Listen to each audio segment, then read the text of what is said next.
Have you ever woken up with the feeling that you have just returned from another place? A place that does not exist on the map of this world? It is not a vague dream like fleeting images drifting through a tangled mind, but a memory so clear that you can feel its very breath, as if you had just set foot on a strange shore where someone had been waiting for you for a very long time. There are mornings when I open my eyes and know for certain that I have just been somewhere my waking mind cannot name. I still carry the sense of peace like a lake at dawn, or sometimes a quiet ache as if I had left behind something deeply familiar.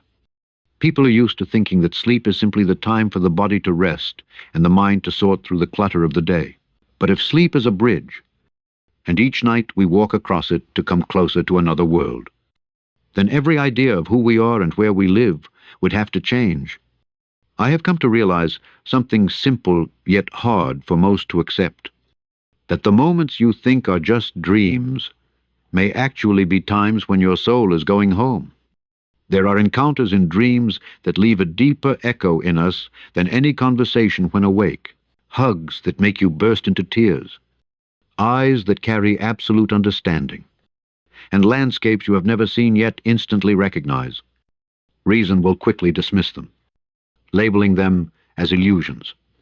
But the heart knows there is a truth there, fragile yet stronger than any argument. I once believed that every strange phenomenon in sleep was the brain telling itself a story.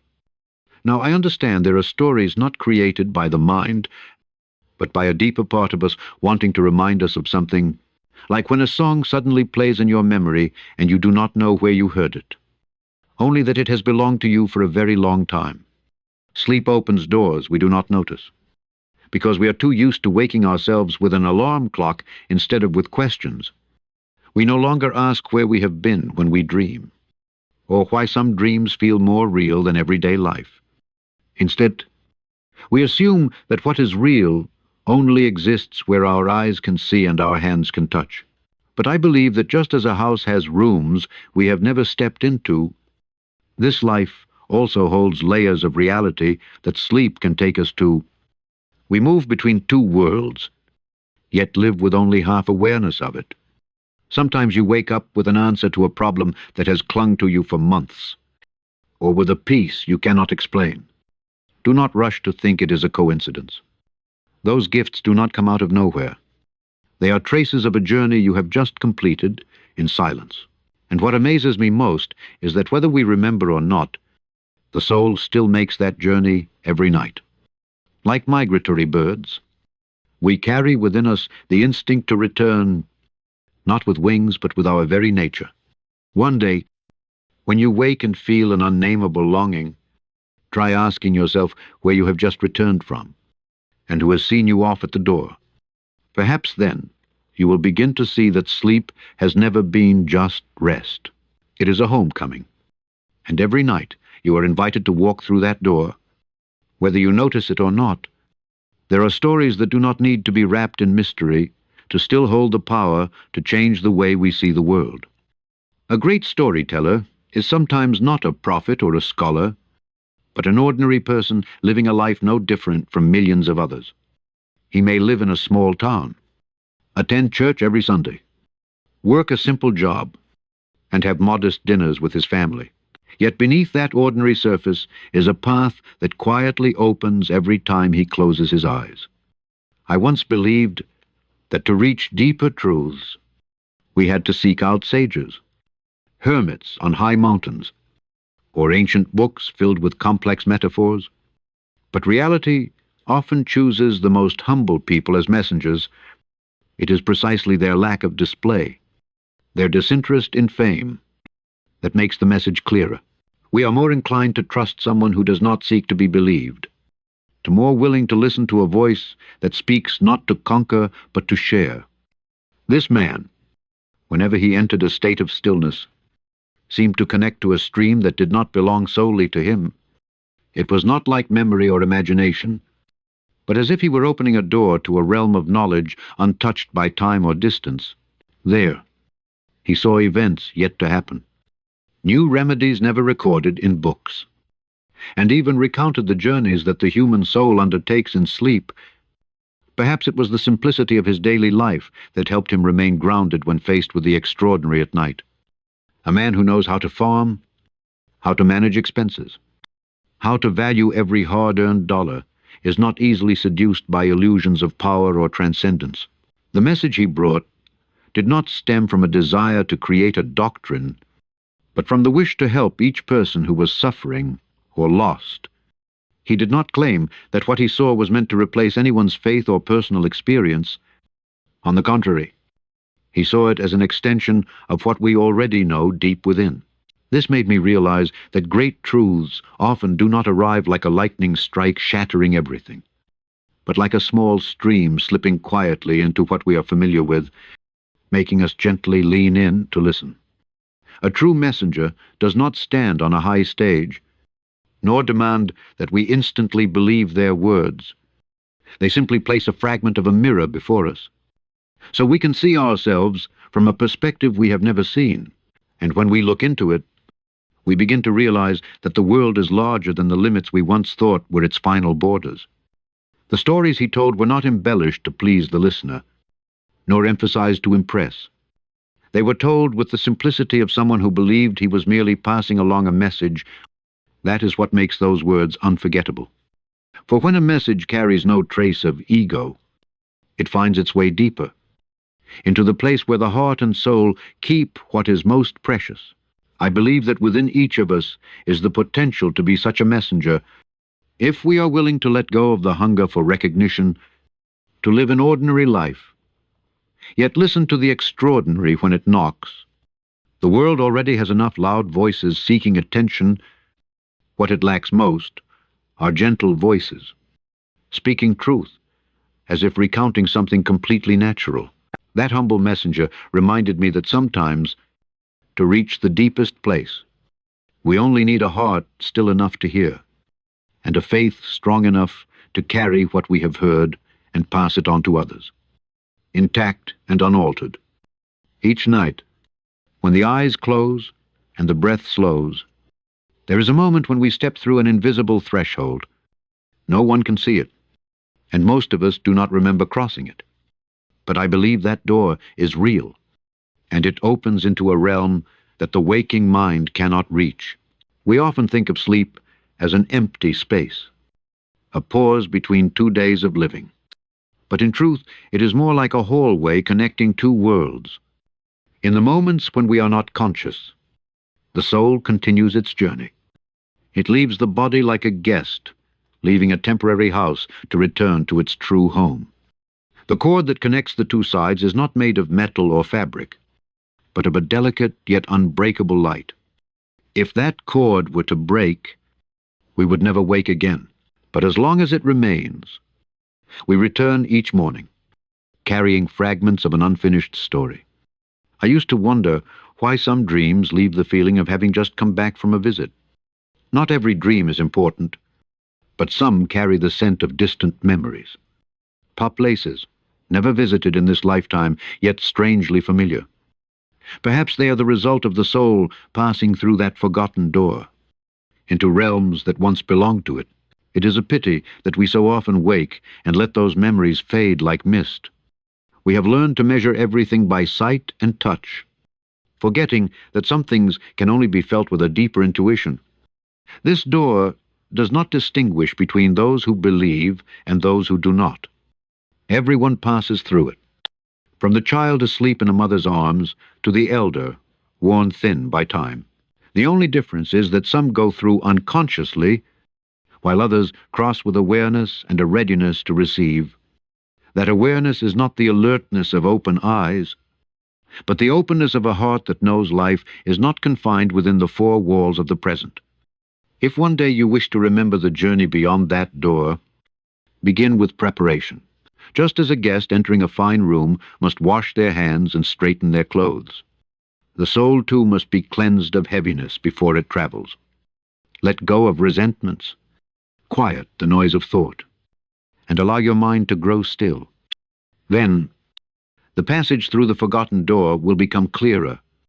I think one of the silent tragedies of humanity is having forgotten this path. We have lost our curiosity and reverence for mystery. replacing them with the habit of dismissing anything beyond our understanding as meaningless. But the secret of this door is that it does not depend on whether we believe or not. It remains open, still inviting, still bringing us home, whether we admit it or not. And perhaps the most miraculous thing is that each time we pass through, we never return exactly the same.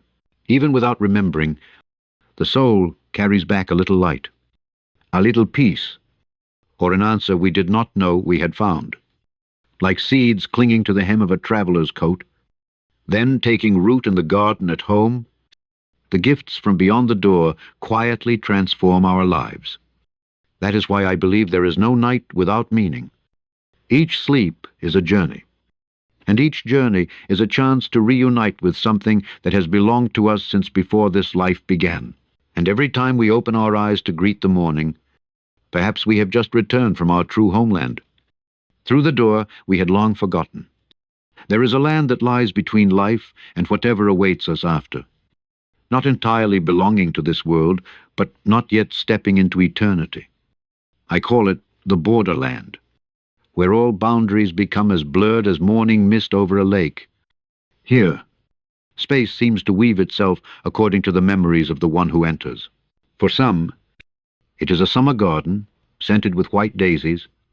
For others, it is a simple wooden house by the fire, where the sound of footsteps from long ago still echoes in memory. What is special about the Borderland is that it allows us to meet again with those who have gone before, not as faded images in a dream, but with complete presence, eyes looking directly into ours, voices as if they had only fallen silent yesterday. These encounters often carry a purpose, whether or not we recognize it. Sometimes it is comfort, like a hand placed on the shoulder at the very moment the pain feels unbearable. Sometimes it is a reminder, a vague piece of guidance that we later realize has changed the course of our path. In the Borderland, the distance of time dissolves, and ties once thought broken are reconnected with an invisible thread stronger than blood. But the Borderland is not only light and warmth. There are figures who remain there, not out of love, but because they cannot yet let go. They carry regret, anger, or earthly desires still unextinguished. Their presence is as heavy as a cold wind slipping in through a crack in the door, leaving unprepared visitors easily disoriented. I believe that one's state of mind and intention upon entering sleep determines the experience in the Borderland. If we carry resentment and fear, we are likely to encounter distorted reflections of ourselves. If we carry faith and release, we will be led to places where healing can occur. I have known stories where a meeting in the Borderland changed an entire life. A son who carried years of regret for not apologizing to his father, one night met him again in a setting from his childhood. They simply stood together, speaking few words. Yet upon waking, he felt he had been forgiven. From that moment, he lived as one who had regained a piece of his soul. There are also those who receive specific guidance, as if someone had drawn for them the path they needed to take. They followed it, and everything changed, in ways no ordinary reasoning could explain. I think the Borderland exists to remind us that separation is only temporary. What is real is never lost, only kept in another place until we are ready. Healing here does not happen through long advice, but through presence itself, a moment of touching a lost hand, a gaze holding everything unsaid, can sometimes be enough to dissolve years of sorrow. But to receive that gift, we must learn to pass through the Borderland with a clean soul, like a guest entering a temple and washing their hands before stepping inside. Before sleep, let go of what keeps you trapped in old cycles, and choose to carry with you a clear intention for what you seek. The Borderland will respond, not always with what you want, but always with what you need. And when you wake, if there is a new peace within you, to know that you have just crossed the place where the boundary between this world and the next fades away. And there, that your soul has found what it needed to continue walking with a lighter step. There is a place where every thought, action, joy, fear, and even all your past lives are recorded, not in ink on paper, but in a kind of light that knows how to tell stories. I call it the Library of All Souls. When you enter, you will not see wooden shelves or bookcases, but endless rows of glowing books, each one a lifetime, a story that has never truly ended. The feeling there is as vast as standing before the ocean, yet as familiar as returning to your old room. Each page you open is a door leading you into moments you have lived, lessons you have learned, and even things you did not understand when they happened. The strange thing is, when you read these books, you do not only see the images or hear the sounds again. You also feel each thought, each emotion, exactly as it was. You become both the storyteller and the character in the story. Some people only stumble into this library by chance in their sleep, and when they return, they remember only dreaming of an ancient city or an unfamiliar house. Yet the feeling they carry is not unfamiliar at all. Suddenly, they have a skill they never learned, an answer to a problem that had been stuck for a long time, or an unshakable belief in something they once doubted. I believe these are fragments of knowledge they have brought back from this place. But this library does not open carelessly. Its door responds to the purity of intention. Those who come only to satisfy curiosity or to seek power will see nothing but repeating hallways and empty pages. Those who come with the desire to heal, to understand, and to serve will be led to exactly the book they need. I have heard stories of dreams in which someone read a remedy unknown to medicine, or found a decision that saved their family from breaking apart.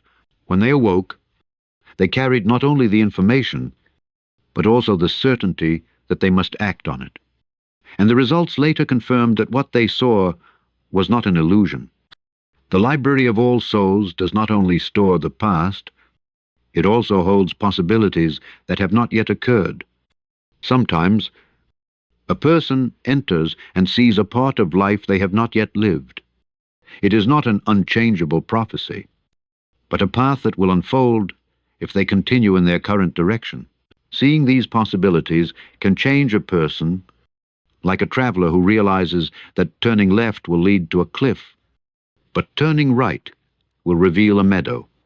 I believe the greatest treasure here is not the information, but the realization that all the most important answers have been within you for a very long time, simply waiting for you to step forward and take them.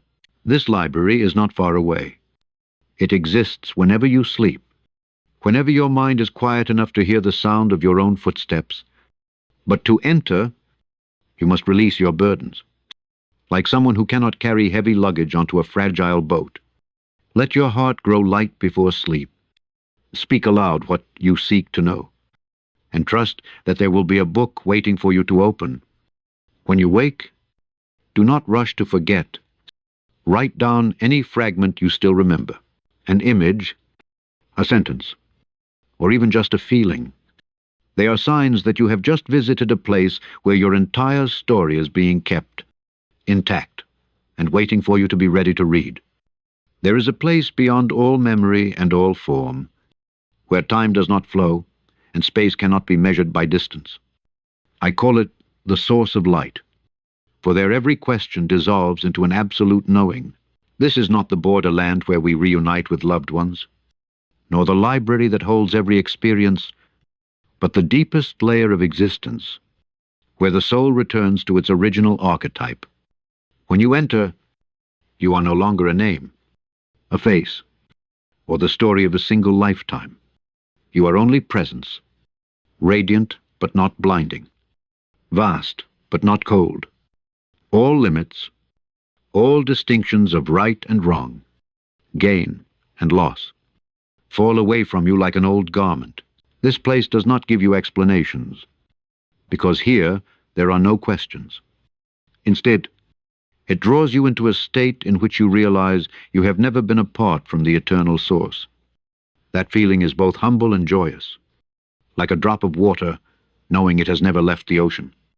Not everyone can reach the source of light, not because it forbids, but because to arrive there, the soul must be so light it carries no echoes of fear or desire. Just as a radio wave must be tuned to the right frequency to catch a distant signal, the soul must be refined through love, release, and trust. Those who have been there often return with an unshakable peace. They no longer rush to prove their worth, no longer get caught in the struggles of the world. They live as if they have seen with their own eyes a light that nothing can extinguish. And in that light, all people are seen with love. I remember someone telling me of a dream in which she stood in a space filled with soft, golden light, with no sun, yet everything was bright. White silhouettes moved around her. No one spoke, yet she knew that all of them understood who they were and why they were there. One of them came close, placed a hand on her chest, and she felt a warmth spread through her whole body. When she awoke, she knew she had found a reason to keep living and to keep loving. The strange thing about this place is that it does not leave a mark in the form of clear images, but as a feeling that clings to you long after you wake. You may forget every detail, but you cannot forget that serenity. And perhaps that is the real message. You do not need to hold on to proof, because once you have touched the source of light, it will change you from within. The path to this place does not begin when you fall asleep, but in the way you live each day.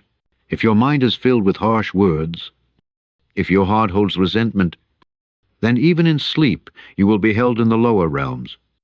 But if you choose to live with kindness, to forgive, and to seek what is good, you are gradually tuning yourself to the frequency of the light.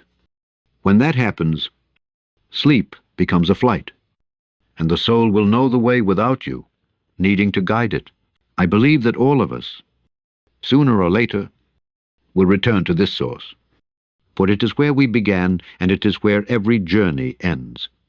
But if you can touch it while still alive, through sleep, through moments when your soul is opened wide, then this life will no longer be a weary wait.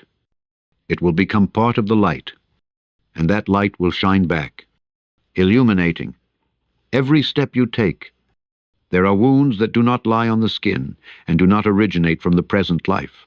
They are like hidden currents quietly shaping the course of a river, and we only realize their presence when the water leads us into the same bends over and over again.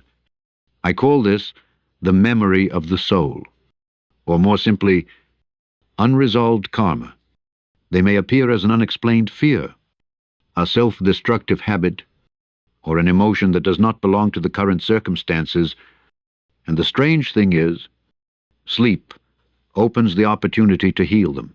When the body rests, the soul can return to the moments that shaped those knots, sometimes in this life, sometimes in a distant life beyond the reach of ordinary memory, but instead of simply repeating the past, the soul can rewrite it. I once heard of a woman who was always afraid of water, though she had never suffered an accident. In her dream, she found herself in a flood. But this time she found the way out and brought with her the people she loved. When she awoke, the fear was gone as if it had never existed. I believe that in that moment, her soul had not only remembered, but had also rewritten an old ending. Sometimes this healing takes place in symbolic dreams.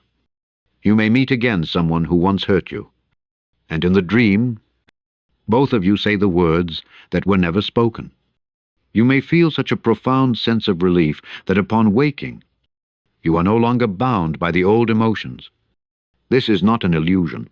It is a real change, because the cords binding the soul have been untied. But sleep does not automatically bring this about. It reflects the state you carry as you enter it. If you fall asleep in anger or bitterness, you may simply revisit the same old loops and wake more exhausted. But if you enter with a clear intention, with the desire to be freed from what is old, then the door that opens will lead you to the places that can help you. I think the key lies in readiness. Readiness to let go of the old story. even if it has become part of how you define yourself. Readiness to forgive. Not because the other person deserves it, but because you no longer want to imprison yourself in that dark room. Readiness to look back at the past, not to relive the pain, but to witness it with new eyes. There are nights when you wake without remembering what you dreamed, yet feel an unusual serenity. Do not dismiss this as coincidence. It may be a sign that a knot has been loosened in a place beyond the reach of the mind. Sleep, then, is no longer an empty space, but a silent process of renewal, like a field after a night rain, greener by morning. I believe that if we value and prepare for those hours, sleep can become a form of prayer, a prayer without words, needing only intention and release. And each time we wake, we can step out lighter, freer, because what was once a burden has been returned to where it belongs each night, whether we realize it or not. We are invited to step through a door. It does not lead to a room in our home, but to the deeper regions of the soul, where this life is only a very small part. We often pass through it like sleepwalkers, letting memories dissolve with the light of morning. But I believe that if we learn to step through with awareness, we will not return with just a few fragments of a dream, but with the underground streams that nourish our entire life. This awareness is not about straining the eyes to observe, but about preparing the heart as one would prepare a banquet for an honored guest. Before sleep, sweep the mind as you would sweep a room. Remove heavy thoughts. Let go of unfinished arguments. Forgive what still lingers from the day. For a cluttered mind will struggle to hear the footsteps of what is sacred. Envision yourself surrounded by gentle light, like someone walking in the night but always carrying a lantern. Set an intention, not to demand, but to guide. You may ask to understand a turning point in your life, or to heal a wound that has long endured. When you step through that door with such a heart, the other side will answer. You may remember clearly what you have seen. You may only wake with a sense of peace whose source you cannot name. Either way, the change has already begun. Living with the awareness that sleep is a journey will also change the way you live when awake. You will find yourself less hurried, because you understand that not every answer needs to be found immediately. You will be more patient with others, because you know every soul is on its own journey, and you will learn to listen to the small but persistent signals from within. I think stepping through the door with awareness is an act of humility. You acknowledge that you do not know everything, that there is much beyond the reach of reason, but it is also an act of courage, because you are willing to enter an uncertain realm to seek what is true. We can live our whole lives inside the room of habit, or we can dare to step into the hallway, open the door, and see what lies beyond. Each morning, upon waking, take a moment to listen. Do not rush to turn on the light. Do not reach for your phone. Ask yourself what you have brought back. It may be only a color, a sound, or a passing phrase. These are pieces of a larger picture you are assembling each night. And gradually, you will realize you are living a life not limited to what is visible. You will know that each night is an opportunity to return to the source, to learn, to heal, and to bring back that light to illuminate each day. Then you will no longer fear the dark, because you know within it lies the road home. And you will sleep, not as one falling into emptiness, but as a traveler setting out, trusting that on the other side of the door, someone is waiting.